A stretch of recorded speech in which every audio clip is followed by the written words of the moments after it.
Paz do Senhor, meus irmãos. Amém. Graças a Deus, também cumprimentar os nossos irmãos internautas com a paz do Senhor. Nossa lição de número 14, nossa lição do último trimestre, que é entre a Páscoa e o Pentecostes. Lembrando aos irmãos que já na próxima semana nós estaremos revisando toda a nossa lição. Ao invés de ser em duas partes, será uma lição no sábado e uma lição na terça-feira. A e B no sábado e A e B na terça-feira. Amém? Qual que é o nosso tema? Adoração, santidade e serviço. Muito bem. E nosso tema da lição? Entre a Páscoa e o Pentecostes. O que aconteceu entre a Páscoa e o Pentecostes? O que aconteceu? O que aconteceu entre a Páscoa e o Pentecostes?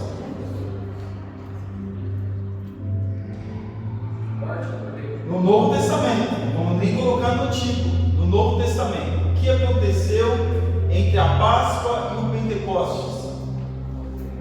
Perseverança, de sair da Páscoa e esperar o Pentecostes.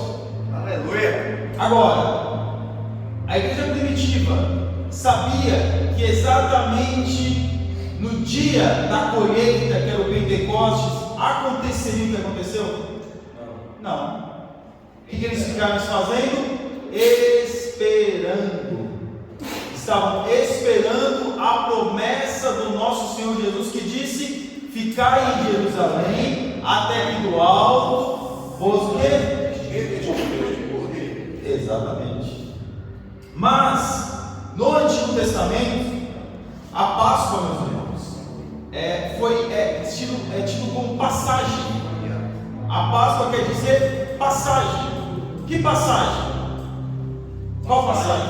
Passagem do povo de Israel do Egito para... Exatamente, do povo de Israel do Egito para o deserto. Passagem.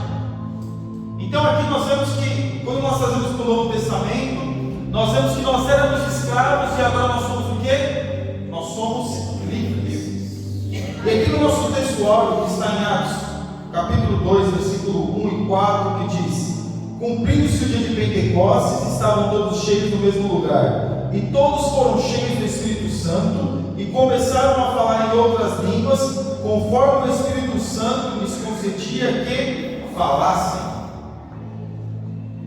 Que línguas eram essas? Línguas estranhas? Somente? Outros idiomas? Outros idiomas.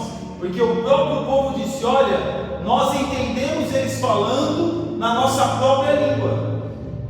É que para nós, no Brasil, nós temos às vezes um pouco de dificuldade porque como o nosso país é um país muito grande, o que muda muitas das vezes do norte para o sul é uma palavra ou outra, algum termo, alguma coisa que muda.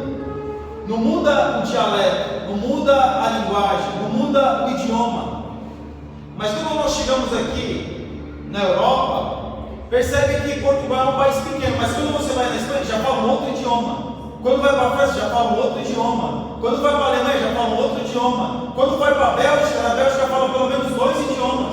A Luxemburgo falam 3 idiomas.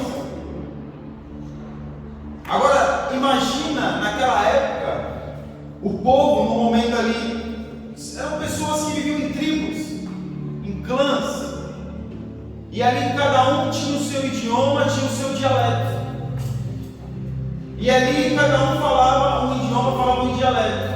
Se você conversar com um indiano, você vai ver que ele fala 5 idiomas pelo menos. Fala o dialeto da onde vive, a língua da sua cidade, fora o inglês, fora outras línguas que agregadas, porque ele fala muito idioma ali. É que infelizmente nós, do Brasil, não falamos nem a nossa língua originária, que é o Tupi-Guarani. Porque a nossa primeira língua é o Tupi-Guarani, não é o português. Quem falava o Tupi-Guarani é dos índios. E nós, brasileiros, aí vai uma crítica, desculpa, né, meus irmãos portugueses, mas uma crítica que nós sempre fazemos é que o brasileiro deveria pelo menos falar o espanhol, porque se nós vemos todos os países que estão em volta do Brasil ali, todos eles falam espanhol, o portunhol. Mas aqui, perceba que eles, como existiam várias línguas, normalmente se falava o grego, que é a linguagem, como se fosse o inglês de hoje, o grego koiné, né, que é um grego mais popular, um grego mais misturado. Então, quando eles começaram a ouvir as pessoas falando no seu próprio idioma, pessoas que não eram do seu lugar, da sua origem, começaram a falar: nossa, nós entendemos eles. É a mesma coisa, irmãos. Deus aqui me dá um dom de línguas para os irmãos, começar a falar em mandarim, falar em chinês. E tiver um chinês aqui falando: nossa, Deus falou comigo hoje, mas Deus usou aquela pessoa. Quem já ouviu isso, irmão? Deus usou uma pessoa para falar no idioma daquela pessoa. Acontece. Mas aqui perceba que aí alguns vão contra a teologia pentecostal, o movimento pentecostal, exatamente por isso, porque entendem que naquele momento eles só falaram idiomas, não falavam em outras línguas. Porque também vai dizer que línguas que eles não percebiam, por isso que foram chamados de quê? De bêbados. Eu vou bêbado falando, bêbado não fala, eu vou murmura. Então perceba que eles foram chamados até de bêbados. Olha, são cheios de gosto, porque era uma linguagem que ninguém entendia. E o apóstolo Paulo vai testificar isso dizendo: olha, aquele que fala em língua estranha está edificando a quem? A si mesmo. E quando falar em língua estranha, tem que haver o que? Um intérprete. Quando tiver aquele movimento, a pessoa começar a falar em língua estranha mais alta, né? Aquele negócio que tiver mais, tem que ter um intérprete. Senão a pessoa tem que controlar isso para não tomar a atenção do culto. Nós já chegamos em culto, que a pessoa começa a falar em língua estranha alto, você está esperando ela começar a falar na língua para todo mundo entender, ela não fala, termina, pronto. E aí? Então o apóstolo Paulo disse: quando estiver essa possibilidade, a pessoa tem que conter o Espírito. Porque senão a gente fala alto mesmo, fala alto, acaba extravasando de uma forma, né? Então veja, conforme o Espírito lhes concedia, mas quem capacitou o povo foi o Espírito Santo. Quem capacita o cristão, quem capacita a igreja é o Espírito Santo. Glória a Deus. Por isso que nós temos até uma teologia, a doutrina do Espírito Santo.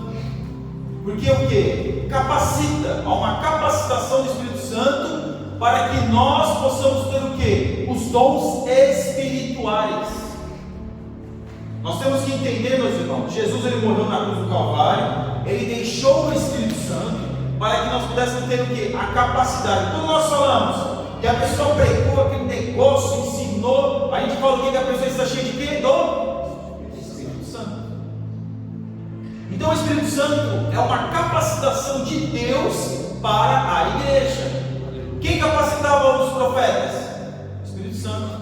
Quem capacitava até os patriarcas? O Espírito Santo. Quem capacitava os reis? O rei Salomão, quando tem toda aquela sabedoria? O Espírito Santo. Mas no Antigo Testamento, o Espírito Santo não é que ele vinha. Já viu aquela expressão? Ele vinha, tinha que fazer e subia, né? Nós usamos essa expressão, muitos usam. Mas o Espírito Santo, ele é onipresente, ele não precisa ir para voltar, subir e descer, não precisa.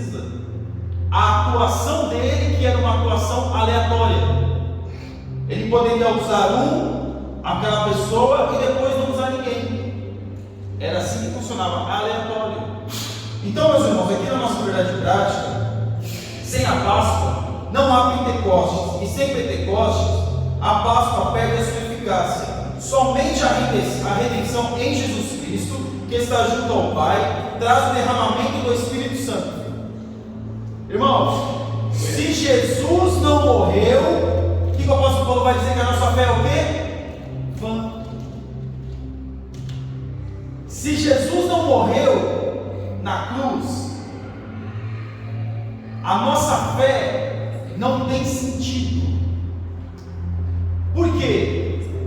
Porque não há remissão de pecados. Se Jesus não morreu na cruz, não há remissão de pecados.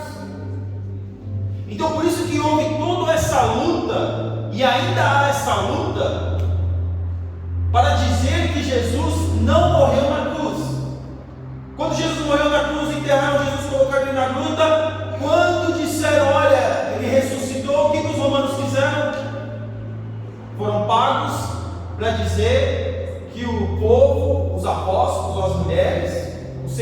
Jesus, roubaram o seu corpo.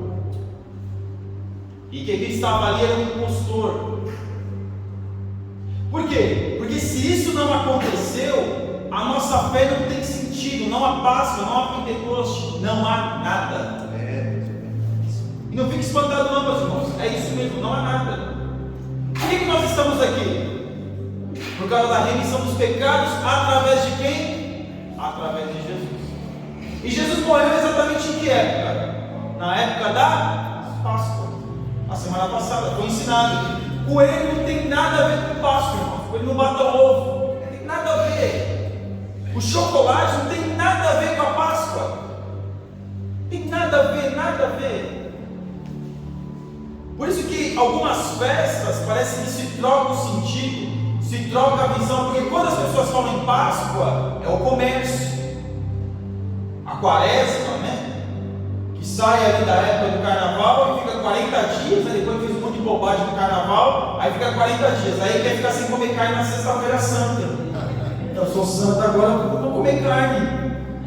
Mas muitos já tiveram o pé nos romanos, né? Eu acho que ainda alguns ainda não comem carne.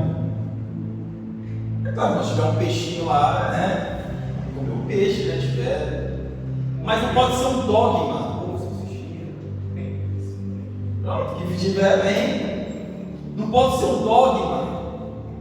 Então perceba que Jesus, morrendo na cruz do Calvário, é o sentido da nossa fé. É o sentido da nossa crença.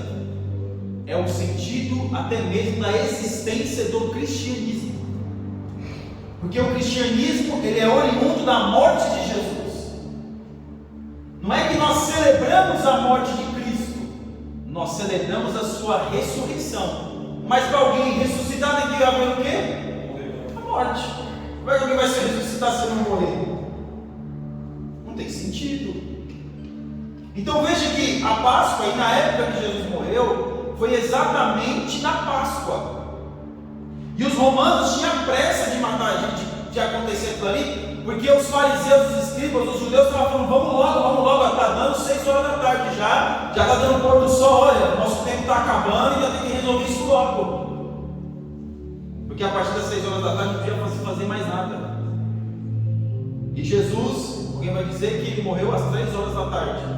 Não precisou ninguém quebrar as pernas de Jesus, assim como aconteceu com os 2 ladrões. Eles quebravam. Os irmãos já ouviram falar como é o sacrifício? Ficava assim, e os braços abertos, ficava com o seu pé ali também preso. Só que o condenado, ele morria sem ar. Morria assim, asfixiado, exatamente. É a palavra que eu fiquei meio com medo de falar ali. Isso que eu não disse. Então ele morria ali sem ar, porque ele ficava ali e ele ficava tentando levantar, ficava levantando de tempos em tempos para encher os pulmões, porque ele ficava numa posição incômoda, e ali era tortura, porque ele tentava respirar e não conseguia. E por que quebraram as pernas dos condenados? Quebrando as pernas, não conseguia mais respirar, e aí morria. E Jesus, quando foram ver Jesus estava o quê? Jesus já tinha morrido. E aí colocaram a lança lá de Jesus, nós já falamos aqui, saiu sangue e água, soltou o seu sangue. Então a Páscoa, meus irmãos, quer dizer exatamente a morte de Jesus. Aí tem o salmo de aleluia, aí tem o domingo da ressurreição. E Jesus ressuscita. Por isso que a nossa fé, ela é válida. Por isso que o cristianismo, ele é válido. Por causa da morte e da ressurreição de Jesus. Como eu disse, porque se isso não aconteceu, não tem sentido, não tem remissão de pecados, não tem perdão de pecados, não tem arrependimento, porque a base da nossa fé, a base da nossa existência, do nosso entendimento de cristão, é a morte e ressurreição de Jesus. Então aqui, meus irmãos, veja que depois que isso acontece na Páscoa, há o que? A promessa de Jesus, e aí tiveram que ficar ali. Pentecostes quer dizer 50, 50 dias esperando, porque ficaram 50 dias, porque se não viesse no dia de Pentecostes, poderiam ter esperado muito mais. Não havia um tempo. Jesus não falou: olha, ficar em Jerusalém, na festa de Pentecostes, vão ser revestidos de poder. Foi isso? Não. Somente ficai em Jerusalém. Só isso. Mas no Antigo Testamento, depois da Páscoa, que eram as festas, era a festa, vamos dizer assim, a festa mais importante era a Páscoa, porque foi a primeira, que foi a passagem, e depois veio a festa das colheitas e outras festas que nós vemos na Bíblia. Mas no Antigo Testamento era a Páscoa, e após 50 dias era o Pentecostes. Na nossa leitura bíblica em classe, Moisés ele escrevendo: a festa dos pães asmos aguardará 7 dias, comerás pães asmos, como te tenho ordenado, nem para a palavra dos pés do mês de Abibe, porque no mês de Abibe saíste do Egito. Tudo que abre a madre meu e todo o teu gado que seja macho, havendo a madre, vacas e ovelhas. Ou seja, as primícias. Porque o Pentecostes era o que? Era a festa das colheitas, a festa das primícias. E o que veio primeiro? Naquele momento, a capacitação para a igreja. Porque nós temos uma mentalidade, meus irmãos, acerca do Espírito Santo, acerca dos dons espirituais.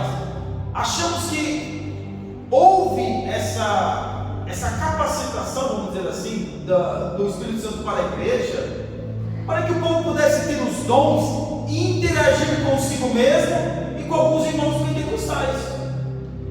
Já foi naquela vigília que todo mundo está rodando, todo mundo está se abraçando, aquele poder, aquele negócio, mas não há um pecador se arrependendo, a interação entre si mesmo. E aí eu não vou nem entrar na questão da meninice, dos absurdos, isso aí fica para outro dia.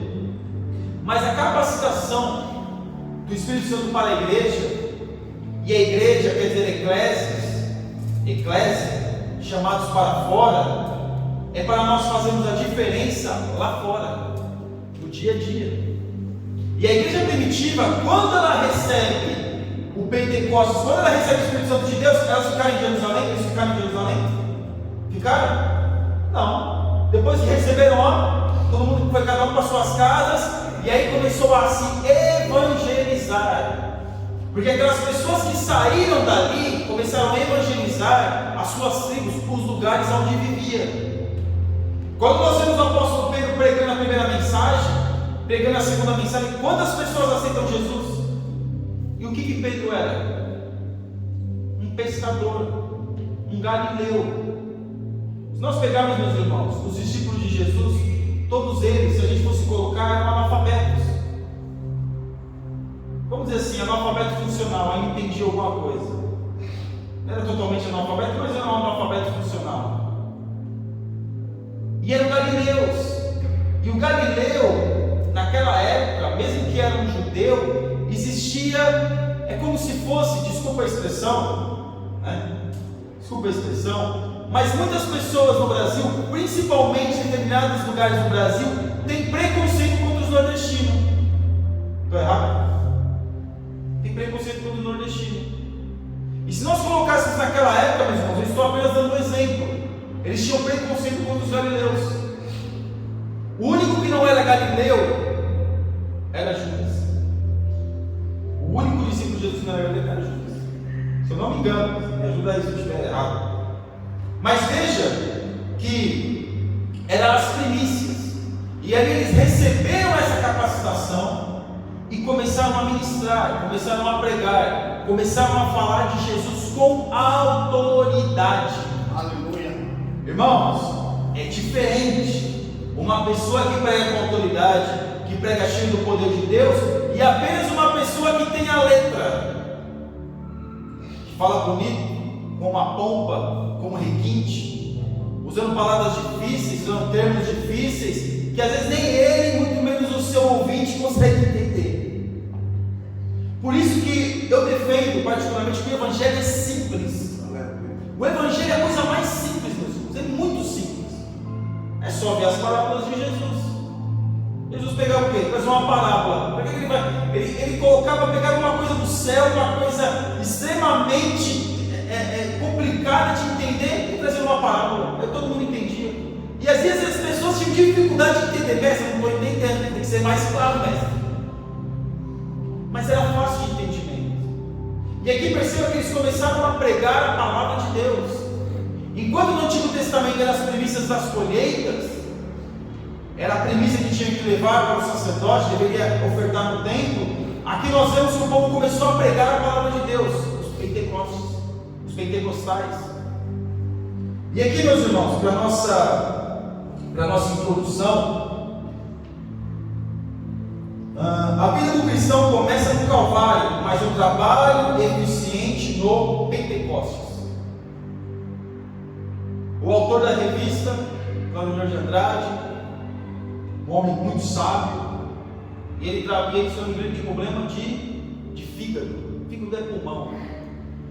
Tem dificuldade, às vezes fica internado 1 ou 2 meses, mas o homem escreve, prega de uma maneira sábia. E aqui ele coloca, ele resume aqui, que é aquilo que é a verdade. Aonde começa a vida do cristão? No Calvário. O que é o Calvário? O arrependimento. E a eficiência, a capacitação vem através do Espírito Santo. E muitos ignoram a figura do Espírito Santo. Tem ignorado. Porque nós pentecostais, meus irmãos,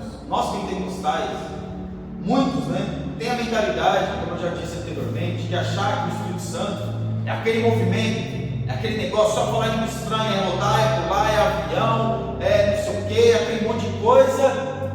Não, meus irmãos. Isso é uma das coisas que o Espírito Santo atua. Mas essa atuação do Espírito Santo é muito pequena em vista de tudo aquilo que ele faz. Em vista de tudo aquilo que ele age, da capacitação que ele traz. Porque se nós olhássemos os dons espirituais, nós vamos ver que em nenhum momento há esse tipo de movimento. Não estou dizendo que não pode haver. Mas a maior atuação do Espírito Santo é conosco. É dentro de nós. É o nosso eu. É quebrando, muitas das vezes, aquilo que nós pensamos estar certos, mas na verdade estamos equivocados. É dosando, é nos moldando, para que nós venhamos ser melhores, pessoas melhores, servos de Deus melhor, e assim cada vez mais buscar o que é a santidade, andando em santidade. Então a vida do cristão precisa começar em arrependimento. Uma pessoa que aceita Jesus e não se arrepende, não faz sentido, não tem sentido. Eu estava conversando com um colega no trabalho, ele disse que o irmão dele é muito famoso, e ele falando para mim, ele fez um negócio no braço, e eu falei para ele: você tem certeza? Se você quiser conversar sobre isso. Não, porque não tem nada a ver, não tem nada. Eu falei: meu filho, eu fiz 1 hora de ensinamento sobre isso aí, um comentário de 1 hora falando sobre isso. Não, mas a Bíblia não diz que é pecado que mulher. Se a Bíblia está dizendo que se é o que não é melhor você não fazer. Se ela está dizendo para você não fazer, mas não está atestando para você fazer, é melhor não fazer. Eu peguei a origem da palavra, trouxe a palavra nos dias de hoje, peguei as questões das doenças que vai acontecer. Irmãos, vai acontecer. A tatuagem é algo que daqui a alguns anos as pessoas vão sofrer de cancro. Isso é fato. Isso é um estudo na Alemanha que já está dizendo que vai acontecer. Isso é chumbo, irmãos. Eu trabalho com chumbo, eu sei, é chumbo. É chumbo dentro da pele. É claro que em alguns organismos isso acontece de forma mais rápida, mas outros organismos às vezes demoram para não acontecer. É como o tabaco. Tem pessoas que morrem precocemente com o tabaco. Tem outras que vivem a vida toda e às vezes não acontece. Mas eu conversando com ele estava dizendo: não, é que o meu irmão ele prega, ele fala, e ele é DJ e ele prega com música eletrônica. Eu falei: é mesmo? Eu falei: e o funk também? Ele falou: o funk também. Que coisa, hein? Que é mesmo que acontece? Não é uma crítica, meu irmão. As pessoas podem ser convertidas através disso. Eu creio, Deus ele converte. Quem sou eu para dizer que não? Mas usar isso como uma regra, aí que está o problema. Eu fiquei pensando, eu fiz um comentário que eu não entendeu muito. Foi interessante. Eu via que Jesus ele não se moldava aquilo que as pessoas queriam que ele fizesse. O apóstolo Paulo ele lutou contra os nicolaítas, lutou contra os agnósticos, os gnósticos, porque eles queriam colocar doutrinas dentro da igreja. Porque porque isso é uma fé palatável. Falar de salvação, meus irmãos, é algo distante do nosso entendimento. Mas vida com Deus, compromisso com Deus, comunhão com Deus, irmãos, não tem como. Não tem como. Não tem como nós queremos mudar o Evangelho e trazer para nós. Por isso que eu estou dizendo, aqui neste momento, a pessoa que vem com esse entendimento, ela vai se arrepender do quê? Qual foi o ponto de partida que ela teve do Evangelho? Porque o Calvário é ponto de partida. Se o Evangelho não parte do ponto de partida do Calvário, ele não tem ponto de chegada. Onde ele vai chegar? A nossa vida começa no Calvário, no arrependimento, entender e ter a convicção de que precisa de um Salvador. Se a pessoa, não vou dizer cristão, a pessoa entende que ela não precisa de um Salvador, para ela a fé não faz sentido, o cristianismo não faz sentido, porque não há um ponto de partida. Já conversou com aquela pessoa que fala, mas eu não me arrependi do quê? Eu não tenho que me arrepender. Eu não mato, eu não roubo, eu sou um pai de família exemplar. É assim, mãe? Então a pessoa não tem a vontade de se arrepender. E essa pessoa, irmão, prega, continua, faça a obra mesmo, olha. Mas isso não quer dizer que é uma regra. E aí não há ponto de partida. Esse tipo de evangelho, e aí é categórico, é bíblico. Esse tipo de evangelho que estão se pregando por aí, não há ponto de partida. Não há ponto de partida. O evangelho palatável, o evangelho que se molda aos meus gostos e ao meu jeito pecador de ser, não há ponto de partida. Porque o evangelho é confronto, o evangelho é as boas novas. O evangelho vai nos confrontar de uma forma tremenda. Vai confrontar. E aqui nós vemos que na nossa introdução o Evangelho começa no Calvário e a eficiência e a capacitação vem no Pentecostes. Aqui na parte 1, tópico 1, Cristo nossa Páscoa,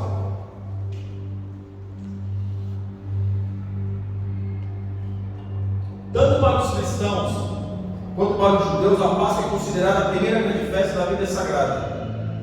Para nós e para o judeu não há distinção. Eles creem na Páscoa e nós cremos na Páscoa. Mas sabe qual é a diferença? Jesus. Glória a Deus. Eles não creem na Páscoa com Jesus. Nós cremos na Páscoa com Jesus.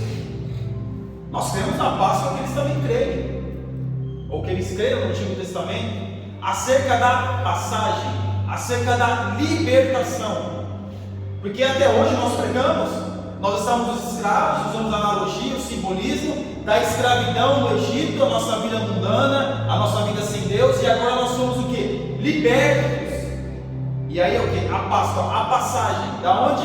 Da escravidão para a vida com Deus, para a liberdade em Deus. Então não há distinção, a diferença é Jesus. Eles não creem na morte de Jesus, para eles aquela figura que morreu, aquele homem que morreu, foi apenas um profeta, porque eles estão esperando ainda Jesus. É claro que tem muitos judeus que são convertidos, mas a religião judaica não crê no Jesus que nós cremos, não crê Jesus como Deus, não crê Jesus como Senhor. Eles ainda estão esperando esse Jesus. Aqui no tópico 1, definição. A palavra Páscoa origina-se do vocábulo hebraico pesar, que significa etimologicamente pode ser definido como passagem da escravidão à liberdade. E aí é uma confusão. Por quê? Porque quem está lá fora acha que nós que somos os escravos e não temos liberdade. É assim ou não é? Você faz tudo que o pastor diz. O pastor fala para não fazer, você não faz, que é isso, que é aquilo, que é. É assim, mas não, você não pode fazer nada. Aí que a pessoa se engana, eu posso fazer tudo. Porque todas as coisas me são lícitas. Mas aí eu entendo que nem todas elas me convêm, que elas não me edificam. Agora, as pessoas que estão lá fora, se passa no comercial, faça. Tudo no mundo é fácil. Faça, compre, vá, você precisa ir, você precisa ter, você precisa acontecer, você precisa ter um telefone novo, você precisa ter isso, você precisa dar para aquilo, você precisa colocar roupa nova, é isso, é aquilo. Há uma imposição. Toda propaganda é impositiva. Compre, tenha, porque a pessoa, ali eles colocam um slogan, a pessoa só vai ser feliz se ela ter aquilo. Porque quando ela tiver aquilo, aí realmente ela vai encontrar a felicidade. Mas quando ela tiver aquilo, acabou. Ela vai ter que ter outra coisa para ter a felicidade. Então veja que quem é o livre e quem é o preso aqui? Nós somos livres. Aleluia. Nós não estamos obrigados, meus irmãos, a estar na igreja. Oh, é verdade. O pastor obrigou alguém, pastor, para a igreja? Não, o Diaco William, o presbítero Gerson, o presbítero Wellington. Alguém obrigou? Eu não obriguei ninguém para a igreja, não. Você tem a liberdade. É claro, meus irmãos, nós ensinamos e falamos, e às vezes até nos preocupamos quando as pessoas não vêm. Isso é natural. Mas não há uma imposição. Pelo menos daqui da nossa igreja, da ADF, não há imposição. Da ADF não há imposição. Então nós temos a liberdade, porque o liberto, ele consegue ter uma visão mais ampla das coisas, ele consegue discernir, ele consegue ter um livre-arbítrio, ele consegue decidir se aquilo que é bom é aquilo que é bom e aquilo que é ruim. Aquela pessoa que se diz supostamente livre, ela não consegue se decidir por nada. Ela consegue decidir por aquilo que já decidiram dela. Alguém já decidiu o que ela tem que fazer, ela tem que ir, como ela tem que vestir, aonde ela quiser fazer na rede social, a rede social tem. Alguém já decidiu e ela faz aquilo que já decidiram por ela. Isso é liberdade? Não. Isso não é liberdade. Liberdade é só Jesus que traz. Aleluia. Porque Jesus, ele nos dá a liberdade de nós escolhermos entre o pecado e a sua presença. Isso é liberdade. Liberdade é nós termos escolha.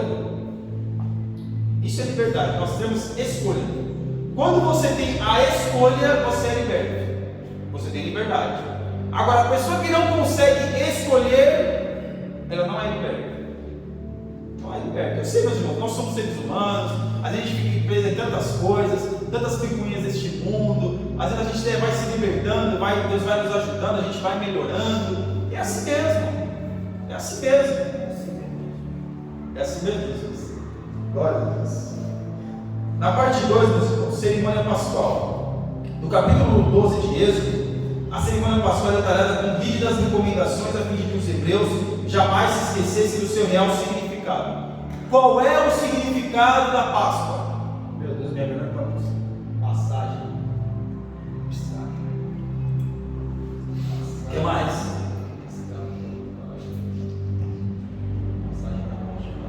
Passagem. Mas o que Deus queria que o povo mentalizasse, nunca se esquecesse, é da onde Deus tirou eles. Aleluia. Por isso que nós vemos que eles tinham que comer ervas amargosas e pães não levedados. Porque quando o faraó decretou, achou o edito, vai embora, estivesse expulsando ele, chutando, vai logo, sai daqui, mais rápido possível. Eles, vamos embora, pegaram tudo aquilo que tinha, começaram a ir, não deu tempo de levedar os pães, e para eles comerem qualquer coisa. Então por isso que as ervas amargosas, e até hoje, eles têm isso. Eles comem sentados no chão, alguém vai dizer no chão, alguma coisa assim, e comem ervas amargosas para poder se lembrar da onde Deus tirou eles. E aí contam-se as histórias, e aí os anciãos contam as histórias do seu povo, a sua história, e se relembra aquilo que Deus fez por eles. E nós vemos também que a questão, havia uma partilha, né, acerca do cordeiro. Isso aí, meus irmãos, nós já sabemos, havia uma partilha acerca do cordeiro, e aí a pessoa, como as pessoas não tinham muitas condições, havia uma partilha e se sacrificava para todos. A partilha, a unidade, a união. Ninguém queria ser mais do que ninguém, é a união, a unidade. Mas Deus, Ele é tão tão misericordioso, que Ele faz com que as pessoas se lembrem da onde Deus tirou. Qual que é o simbolismo da Santa Ceia, irmãos? É o quê? Fazer isso em Memória de mim. memória. Quem tem memória tem o quê? Tem história. Sabe qual é a sua história.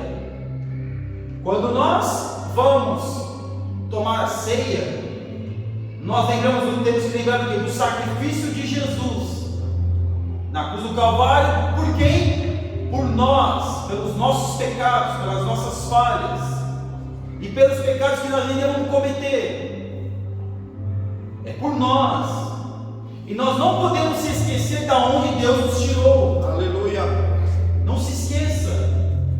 Porque no dia que nós nos esquecemos de onde Deus te tirou, automaticamente começa a haver o que dentro de nós uma soberba, achando que nós somos o que? Merecedores.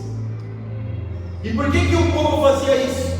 Para se lembrar da misericórdia de Deus que atuou na vida deles, naquele povo. Mas só os hebreus que saíram da terra prometida, irmãos? Não. Outros povos também saíram. Nós vemos que a indicação que nós vemos ali é a fé para todos. Não é somente um povo. O hebreu, o judeu, o povo de Israel foi um povo eleito, porém um povo que deveria ser dado exemplo para os outros povos. Mas eles deveriam se lembrar de onde Deus tirou eles. Mas o que aconteceu, irmãos? Na primeira oportunidade, o que eles fizeram? O que eles fizeram?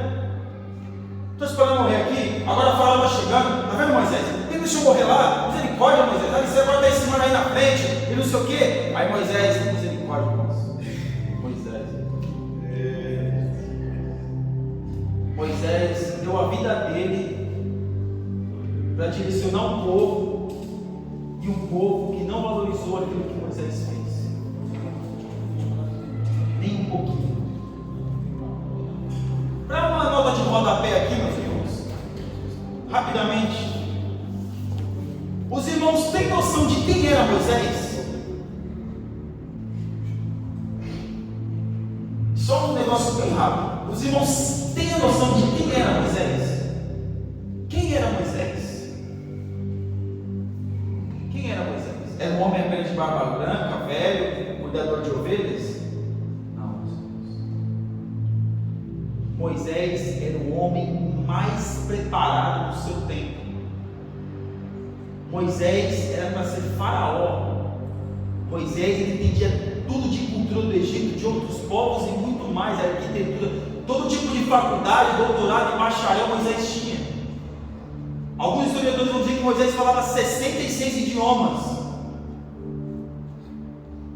Porque quando ele teve que ler a lei, ele leu a lei em cada idioma de cada povo. Moisés era um homem, a gente vê aí, muitos aí ganhando o prêmio Nobel, inteligente, Einstein e outros, e falando, nossa, Moisés estava de 1000 a 0 em todos eles. Se juntar todos esses homens grandes do nosso tempo, filósofos, não dá Moisés, não dá Moisés, não dá Moisés. Moisés, o faraó na época de Moisés era divindade. Por isso que Moisés ainda estava com seus olhos ainda, ele tinha a cultura de faraônica. Moisés não precisava daquilo. Não precisava daquilo. Moisés não precisava. Moisés era para ser o faraó do Egito, porque o faraó era a divindade, era o Deus do Egito. Um homem extremamente inteligente, sábio, culto. Extremamente. É extremo mesmo. Tudo que você vê de Moisés, é que a Bíblia fala muito pouco. Não vai dar detalhes sobre a vida de Moisés. Não vai dar detalhes assim, nossa, vai dar algumas coisas para nós raciocinarmos. Mas aí você vê Moisés vai cuidar de ovelhas 40 anos. E depois vem aquele povo resmungando, reclamando. Porque tudo que Moisés fez foi por ele? Não. Porque, meus irmãos, Moisés não precisava estar ali, era só ele voltar para Midian e ficar lá cuidando da ovelha.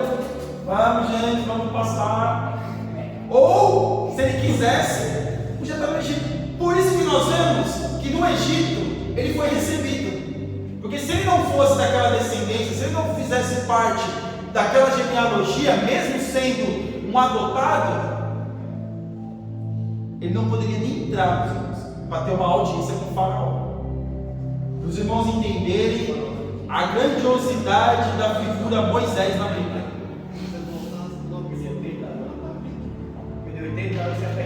Exatamente. Aí o homem está velho, já vai lá, e aquele povo chato, resmungando, reclamando, na primeira oportunidade. E aí Deus fala, vai Moisés, você está fazendo? Vai, abre o mar aí, Moisés, abre o mar. E aí o povo passa. Aí começa a caminhar, daqui a pouco é água. Ai meu Deus do céu, o povo chato, é água, aí reclamando de novo. Porque o povo não tinha a memória da onde Deus tinha tirado eles. O que eles começaram a lembrar? Dos alhos, das cebolas, dos pepinos, mas da chicotada ninguém, porque para ter alho e cebola tem que ter chicotada, tem que ter humilhação, tem que ter trabalho escravo, tem que ter trabalho de sol a sol ali, ó. E na deserto não precisava fazer nada, era só adorar a Deus, só isso. Por isso que Deus falou: olha, liberta meu povo para que possa me adorar no deserto. Não é não, pastor Paulo? Era só isso. Porque não tem memória, não sabe da onde, não tem noção da onde Deus tirou. E aí, meus irmãos, se nós não tivermos memória acerca daquilo que Jesus fez por nós, a nossa fé não vai ser uma fé eficaz. Nós vamos viver resmungando, reclamando e murmurando por tudo e por qualquer coisa. Então veja que essa cerimônia pascal eles deveriam fazer de ano em ano, para que eles pudessem virar memória daquilo que Deus tinha feito por eles. Mas aqui na parte 3, simbologia, como já dissemos, a Páscoa simboliza tanto a redenção de Israel como a dos gentios, pois através de Jesus Cristo ambos os povos fizeram-se um. Não existe mais judeus e gentios, todos são um só povo. Não existe mais isso.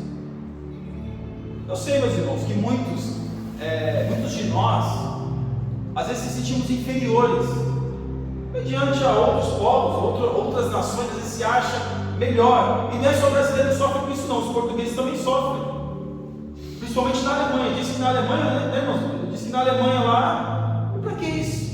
Vai todo mundo morrer, virar pó Então agora veja que não existe mais, é um só povo, uma só nação. Não existe mais judeu e samaritano, porque o judeu acordava de manhã e dava graças a Deus: olha, graças a Deus eu não sou mulher e eu não sou samaritano. Não existe mais isso. Todos são um só povo, um povo só que vai morar no céu. Por isso, meus irmãos, que a gente fala, e é verdade, placa de igreja não salva ninguém.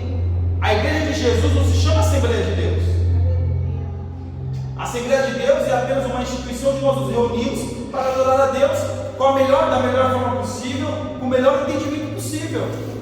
Glória a Deus. Agora, tem salvação em outras denominações e outras igrejas, isso acontece. A gente não pode medir a salvação, porque Deus é todo poderoso.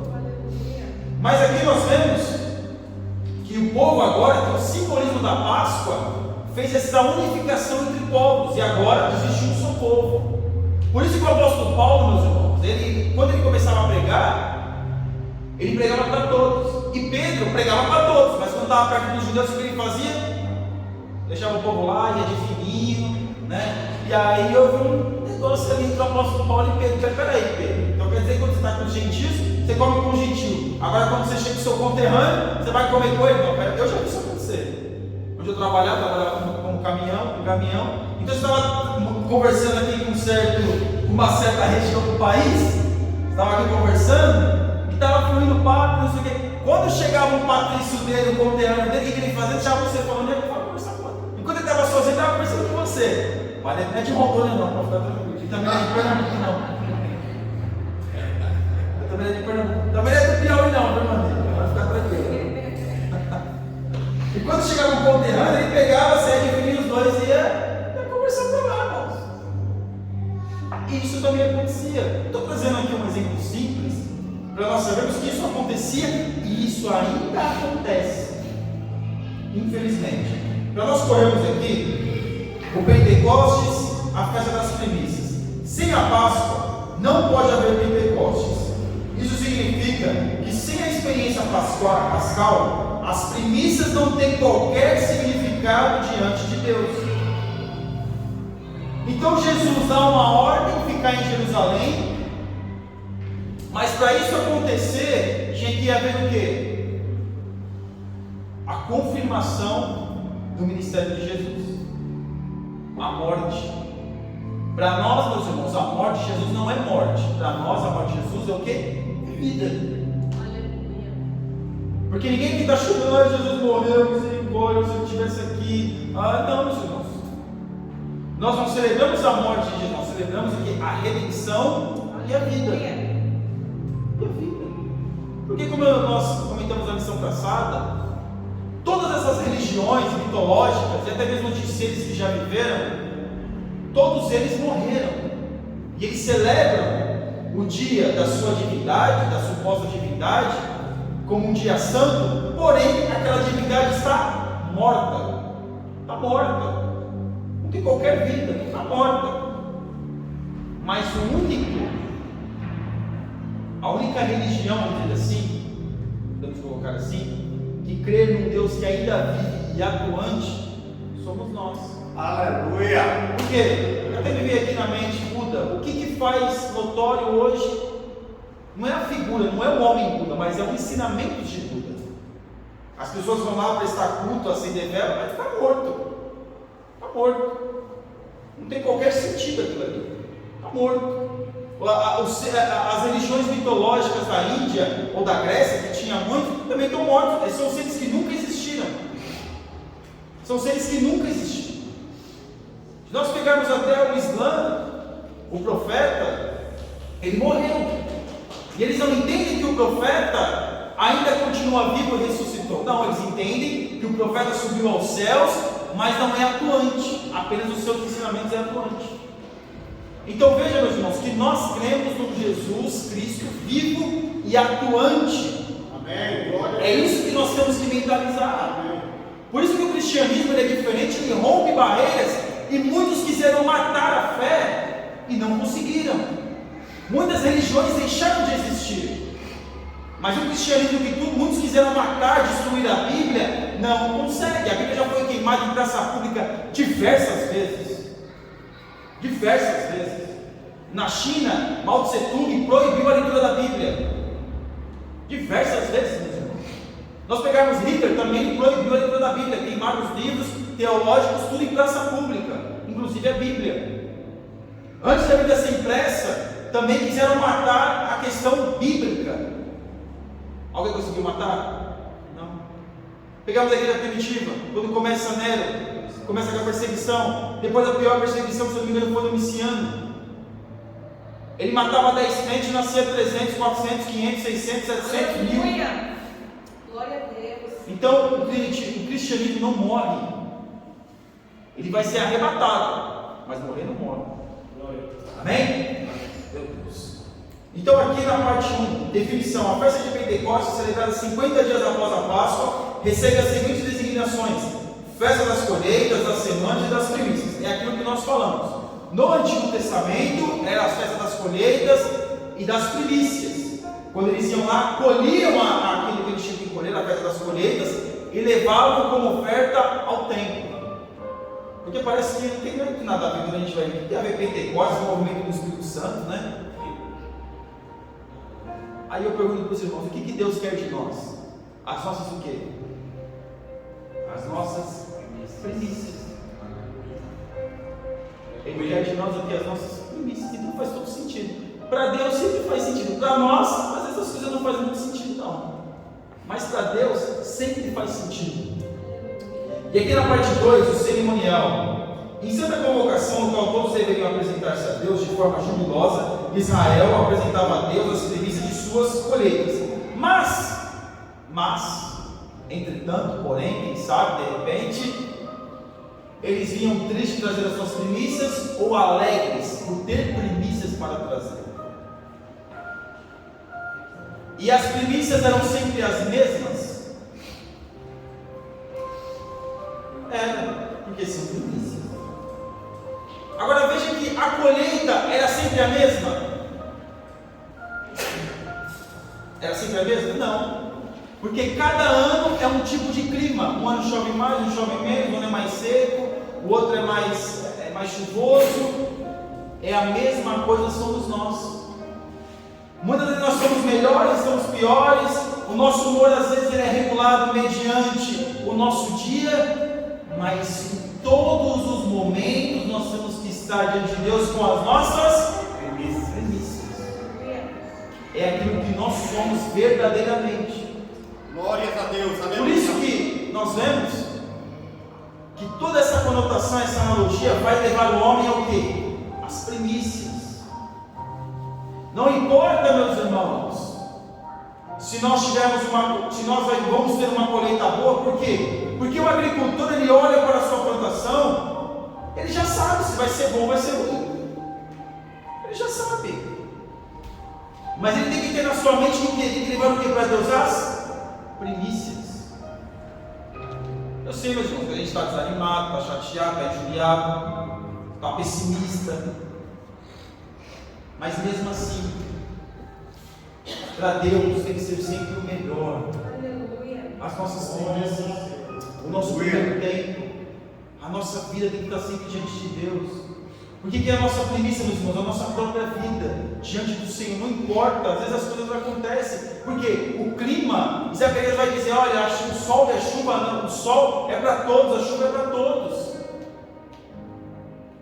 Mas há dias e dias, há dias que chove exatamente a chuva temporânea, chama será, ou seja, na medida certa, no tempo certo. Mas às vezes acontece isso? Não. E eu vou dizer, mas na maioria não acontece. Na maioria das vezes, 99% não acontece as coisas do jeito que a gente quer. Não é verdade? Mas mesmo assim, a nossa vida tem que estar diante de Deus como Glória a Deus, aleluia. E aqui, meus irmãos, parte 3. Para nós pentecostais, as primícias representam as almas que, através do evangelismo e das missões, apresentamos ao Senhor Jesus Cristo. Aliás, Ele mesmo comparou o ganhar almas ao semear e ao ceifar. Veja, Glória a Deus. como nós conseguimos ganhar almas, se nós pelo menos, primeiro nós, não formos ganhos. Não formos ganhos. Como é que a gente vai ganhar alguém? O que vai vir? Vai dizer, não adianta nada ganhar o mundo todo e perder a sua alma. Não adianta nada. A manutenção tem que vir em nós, para depois essa manutenção fazer eficácia através de nós. Aleluia. Através de nós que as coisas acontecem, mas primeiro quando nós fazemos a nossa vida como primícias diante de Deus. Aleluia. Porque nós vamos começar a colher com mais qualidade, plantar com mais qualidade, depois colher com mais qualidade, ter um entendimento de Deus. Mas para isso a nossa vida tem que estar dedicada ao Senhor, e não é somente na igreja, todo dia, todo dia, todo dia, todo dia, todo dia. Aí vai aquilo que nós falamos no início, a nossa decisão, a nossa escolha. Nós podemos escolher aquilo que é bom e aquilo que é ruim para nós, somos nós. Porque aquele que é liberto, ele pode escolher. E a nossa vida tem que ser prioridade diante do reino de Deus. Tem que ser a prioridade. Nós falhamos muito, erramos e temos muito que melhorar, meus irmãos. Para a gente ser ruim, a gente tem que melhorar muito para ser ruim. Para ser ruim, precisa melhorar muito. Porque nós somos pecadores. Mas mesmo com todas as nossas deficiências e situações da nossa vida, nós temos um Deus que se importa conosco. Aleluia. Glória a Deus. Um Deus que investe em nós. O que Ele quer de nós é que nós coloquemos a nossa vida diante da Sua presença, diante do Seu altar. Essa é a nossa premissa. Nós já falamos aqui em outras aulas. Qual é a melhor coisa que o homem pode ofertar? É o nosso tema anual, o nosso versículo vai dizer: oferta com sacrifício vivo. Deus não quer um sacrifício morto, Deus quer um sacrifício vivo. E quem está vivo aqui, meus irmãos? Eu e você. Glória a Deus. Nós somos vivos. Nós podemos fazer a diferença. Então veja que do Pentecostes, da Páscoa ao Pentecostes, houve uma perseverança em acontecer alguma coisa. E depois que aconteceu, houve a capacitação de Deus para aquele povo, para que eles pudessem pregar o Evangelho, falar de Deus, melhorar a sua vida, tirar os seus preconceitos, assim como nós vimos com Pedro. Pedro viu aquele negócio descer: não, Senhor, não como isso não. Não, Pedro, você vai dizer o quê? Se eu santifiquei, vai lá e faz isso. Ele foi lá, pregou na casa de Cornélio, foi salvo Cornélio e toda a sua família. Pedro não sabia que aquele homem estava orando para a salvação. Nós não conhecemos o trabalhar de Deus. Verdade. E às vezes o nosso preconceito, às vezes impede de nós sermos melhores na presença de Deus. Quando às vezes eu sinto uma coisa ou outra, eu particular meu, quando eu sinto alguma coisa ou outra, não é um preconceito, há uma racionalização, há pensando, olha, biblicamente falando, colocando na Bíblia, não faz sentido. Não faz sentido. Eu creio que tem pessoas que às vezes vai em algumas igrejas, que às vezes não é o evangelho que doutrinamente a gente concorda, mas são salvas. E às vezes ela abre o entendimento delas e vai para uma igreja onde realmente se prega a palavra, onde tem uma palavra mais substância. Porque a pessoa está abrindo a sua mente para melhorar. E nós temos que buscar a melhora. Porque o Pentecostes, ele age com poder, mas também age dentro de nós, mostrando para nós quem de fato nós somos. Por isso que muitos confundem acerca dos dons espirituais, da capacitação espiritual. Porque veja que quando fala de benignidade, humildade, fé, mansidão, não está falando do que está lá fora, está falando de quem está aqui, está falando de mim. Eu sou benigno, eu sou misericordioso, eu tenho fé. Porque primeiro o Espírito Santo vai entrar dentro de mim, vai me capacitar, mas antes de me capacitar, ele vai melhorando, tirando aquilo que desagrada a sua presença, para que possa colocar outras coisas. E depois vai vir o dom de línguas, o dom de revelação, o dom de cura e outros dons mais. Mas há uma capacitação do Espírito Santo através do Pentecostes. Se você está sentindo a presença de Deus, continue sentindo. Continue buscando o Espírito Santo. Aquele que não é batizado do Espírito Santo, continue buscando a batida do Espírito Santo. Continue clamando, continue suplicando. Porque Deus, Ele batiza na hora que Ele quer. Glória a Deus. No momento que Ele quer. O Espírito Santo Ele desce na hora que Ele quer, no momento que Ele quer. E até eu me lembrei no meu testemunho, no congresso de mocidade, né, que é propício para isso, né? Encerramento de congresso, é propício para isso no Brasil. E aí todo mundo sendo batizado lá, meus colegas sendo batizados, eu não fui batizado. Eu achei que eu não tinha sido, que eu não era batizado. E aí eu voltei chorando, abri a Bíblia e estava escrito lá: eu já te achei. Aí eu não entendi aquilo, né? Não entendi. Aí passou uns dias, eu acordei falando em língua estranha. Dormindo, falando em língua estranha, acordei. Ou seja, eu já tinha sido batizado, mas eu tinha medo, porque nós tínhamos aquele medo, né? Será que é da carne? Será que não é? Então eu ficava naquele retendo, às vezes, por falar em língua estranha. E tem pessoas que às vezes é batizada, mas tem medo de falar em língua estranha. Deus sabe por que eu comentei isso, né? Deus sabe. Então, veja que, concluindo agora, definitivamente concluindo, que o Espírito Santo de Deus, a língua estranha, veja que é para edificar a si mesmo, mas muito mais o Espírito Santo de Deus vai atuar em nós para edificar os outros do que para edificar a nós mesmos. Ele vai atuar em nós, mas Ele quer que através de nós vidas e vidas sejam alcançadas. Amém? Que Deus abençoe os irmãos em nome de Jesus.